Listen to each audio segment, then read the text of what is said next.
Praise the lord. మన ప్రభు మన రక్షకుడు యేసుక్రీస్తు వారి మహిమ కలిగిన నామమున ఈ ఉదయాన దేవుని యొక్క పరిశుద్ధ ఉపవాస వాక్య విషయములకు ప్రతి ఒక్కరికి మన రక్షకుని పేరట ప్రైజ్ ద లార్డ్.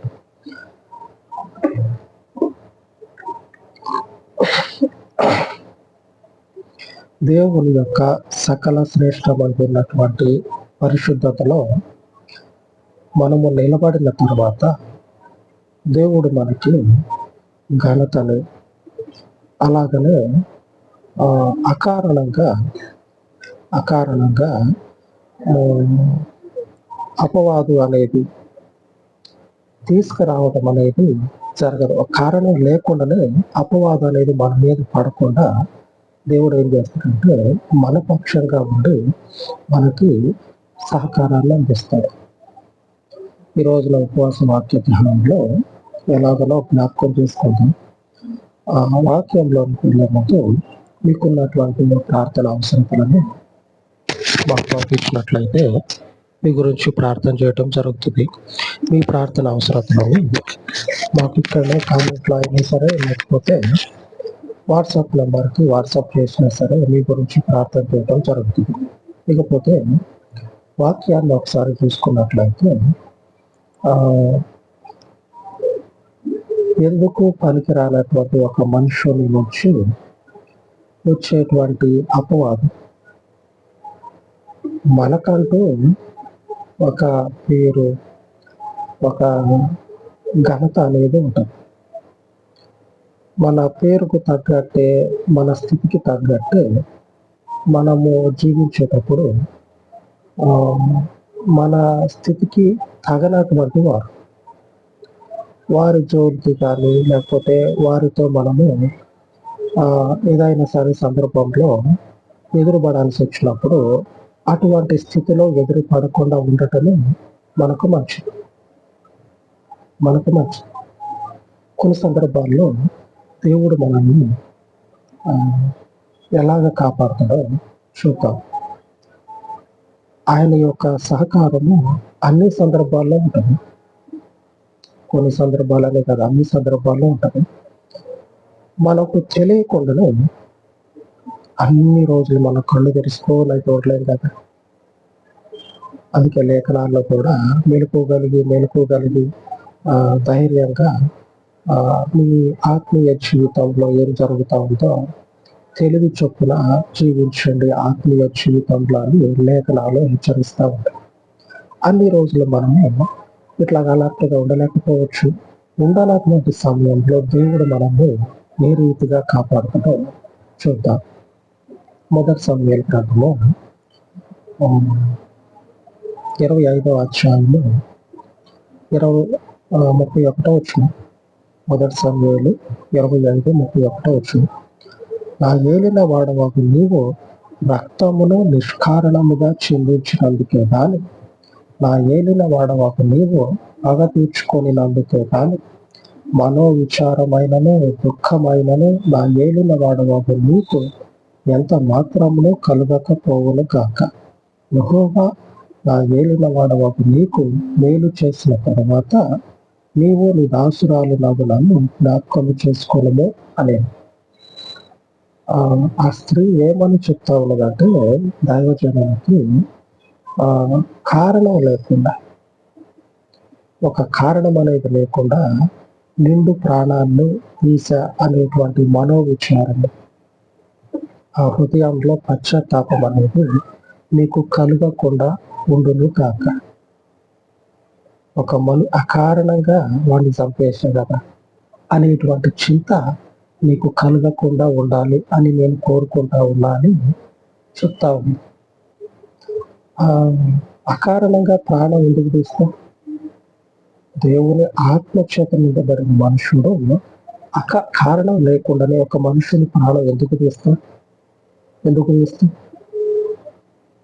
మనకి ఆత్మ అనేది ఉంటుంది, నడిపింపు అనేది ఉంటుంది. ఆయన ఉద్దేశము లేకనే మనం అడుగైతే వేరు. మరి ఇన్ని జరుగుతూ ఉంటే మన జీవితంలో కారణం లేకుండా నిష్కారణంగా ఒక మనుషుని ప్రాణాన్ని ఎందుకు తీస్తాం? దైవజనుడు ప్రాణం తీద్దామనే బయలుదేరాడు. నిష్కారణంగా ప్రాణం తీద్దామని బయలుదేరాడు. అసలు ఆ దైవజనుడు ఆ మనుషుని ప్రాణం తీసేంత పరిస్థితి కానీ లేదా? లేదు. దేవుడు అడ్డం పడతా ఉన్నాడు. మనం ఒకటి అనుకొని పోతా ఉంటామా? అప్పుడేం జరుగుతుందంటే మరొకటి ఎదురైతుంది. ఒకవేళ దేవుడు ఆఫ్ చేసిండవు, మనం అనుకోని మనం పోయి జరగల, దేవుడు ఏమన్నా ఆఫ్ చేసిండా, దేవుడు ఒకవేళ వద్దని చెప్తుండా అని కొన్ని సందర్భాల్లో మనకి తెలిసిపోతుంది. అలాగా వెనుకకు మళ్ళినటువంటి పరిస్థితులు ఎన్నో ఉన్నాయి. మీ జీవితాల్లో కూడా ఒకసారి ఆలోచన చేస్తే ఆ పరిస్థితులు ఎదురుపడతా ఉంటాయి. ఆ పరిస్థితులు అనేవి ఎదురుపడతా ఉంటాయి. దైవజనులకి అదే సిచ్యువేషన్ ఎదురవుతా ఉంది.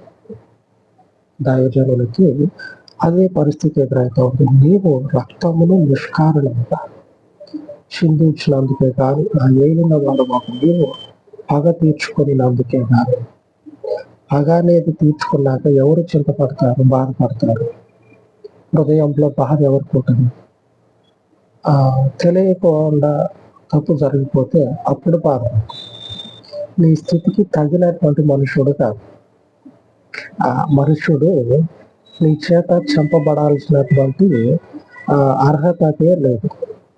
దావీదెక్కడ తిని తాగి సోయి లేకుండా పడుకునేటువంటి లాభాలు ఎక్కడ? ఆ ఇల్లు అదంతా కూడా భార్య చేతుల మీద నడుస్తా ఉంది. యజమాని భర్త అయినప్పుడు ఆ యజమాని, ఆ కుటుంబము, అలాగనే ఆ మనిషికి ఉన్నటువంటి అంతా కూడా సేఫ్గా ఉంటుంది, భద్రంగా ఉంటుంది. ఇప్పుడు ఆ మనుషుడు అట్లాంటి స్థితిలో ఉండాల్సినటువంటి మనుషుడు తాగి ఎలాగైపోయిందంటే సోయి లేకుండా పండుకున్నాడు. సోయి లేకుండా పడుకున్నాడు. భార్య చేతుల మీద అంతా నడుస్తా ఉంది. ఇట్లాగ నడుస్తా ఉన్నటువంటి ఈ మనుషుల్ని యుద్ధాలలో ఆరితేరి యుద్ధంలో మొనగాడని చెప్పుకునేటువంటి వారిని తల్లకిందులు చేసేటువంటి ఈ దావీదు ఈ మనిషిని చంపితే పోయి ఇల్లంతా తిరిగి ఒక చీమను పట్టుకొని చీమను చంపేసినట్లు ఉంటుంది. అక్కడ యుద్ధంలో ఆరితేరినటువంటి మనగాళ్ళను చంపే దావీదెక్కడ ఇంట్లో తాగి పడుకొని సోయి లేకుండా తిరిగేటువంటి ఈ బతుకెక్కడ? దేవుడు ఆపు చేస్తా ఉన్నాడు. దేవునికి స్తోత్రము కలుగును కాక చెప్తా ఉంది. తర్వాత నీకు మనోవిచారం అనేది రావద్దు. నువ్వు కారణం లేకుండా ఒక మనిషిని చంపేసిన అనేటువంటి స్థితి నీకు ఎదురుపడవద్దు. నువ్వు తర్వాత బాధపడకూడదు, దేవుడు నిన్ను ఆపు చేసాడు అని ఆ భార్య ఆ మనుషుని ప్రాణాన్ని కాపాడుకుంటా దావీదు ముందు నిలబడి ఇట్లాగా బతిమలాడుతా ఉంది. దేవునికి స్తోత్రం. దేవుడు అన్ని సందర్భాల్లో మనల్ని ఆదుకుంటా ఉంటాడు. మనకున్నటువంటి ఘనత అనేది పోగొట్టడు. మనకున్నటువంటి స్థితిని దేవుడు ఎప్పుడు కూడా దిగజార్చడు. ఆయన హెచ్చించే దేవుడు. దావీదు ఏమంట మరొక వచనంలో కనపడుతుంది చూడండి, 26వ వచనం. నా ఏలినవాడ యెహోవా జీవముతోడు నీ జీవముతోడు ప్రాణహాని చేయకుండా యెహోవా నిన్ను ఆపి ఉన్నాడు. నీ చెయ్యి నిన్ను రక్షించినన్ను మాట నిజమని యెహోవా జీవముతోడు నీ జీవముతోడు అని ప్రమాణము చేయుచున్నాను. నీ శత్రువులను నా ఏలిన వాడవైన నీకు కీడు చేయనుద్దేశించు వారును నాబాలు వలె ఉందురుగాక. ఆమె ఏమని చెప్తా ఉన్నదో చూడండి. దేవుడే నిన్ను ఆపి ఉన్నాడు అంటే నన్ను పంపించి దేవుడు నిన్ను ఆపు చేసిండు. ఎందుకంటే ప్రాణహాని అనేది జరగకుండా నీవు యుద్ధంలో ఆరితేరినటువంటి మనగాడు. ఇంతటి గరుడమైనటువంటి నీవు ఈ మనుషుని యొద్దకు వచ్చి ఆ మనుషుని ప్రాణాన్ని నిష్కారణంగా తీసేస్తే నీకు ఘనత అనేది రాదు. ఘనత అనేది రాదు. దేవుడు నిన్ను ఆపుతా ఉన్నాడు. యెహోవాయే నిన్ను ఆపుతా ఉన్నాడు. కాబట్టి ఆ దోషం అనేది ఏదైతే ఉంటుందో అదంతా కూడా ఆమె తన మీద వేసుకొని దావీదుని ఆపుతుంది. దేవుని పేరు మీద దావీదుని ఆపుతుంది. దేవుడు మన జీవితాలలో నిలబడి మన పక్షంగా ఏం చేస్తాడంటే మనకి తన యొక్క నడిపింపును అనుగ్రహించి మనకి సురక్షితంగా ఉండే విధంగా సహకారం ఇస్తాడు. మనం సురక్షితంగా ఉండే విధంగా. లేకపోతే ముందుకు పోవచ్చు దావీదు. ఏమనుకుంటాడంటే ఆ నాబాలు ఇంట్లో మగవాడు అనేటువంటి వాడు లేకుండా చేద్దామనే ఆలోచన కలిగి ఉంటాడు. అట్లాగే చేద్దాం అనుకునే బయలుదేరుతాడు. దావీదు అదే ఆలోచన మీద బయలుదేరితే దేవుడు మధ్యలో వచ్చి ఆ భార్య ద్వారా దావీదుని ఆఫ్ చేస్తాడు. దేవుని యొక్క వాగ్దానం మనకి ఈరోజు ప్రమాణం చేస్తా ఉన్నది. ఈ ఉపవాస వాక్య ధ్యానంలో భాగంగా దేవుని యొక్క వాక్య ధ్యానం ఈరోజు యోబు గ్రంథము 4వ అధ్యాయము 4వ వచనం. నీ మాటలు తొట్రిల్లు వాణిని ఆదుకొని ఉండెను.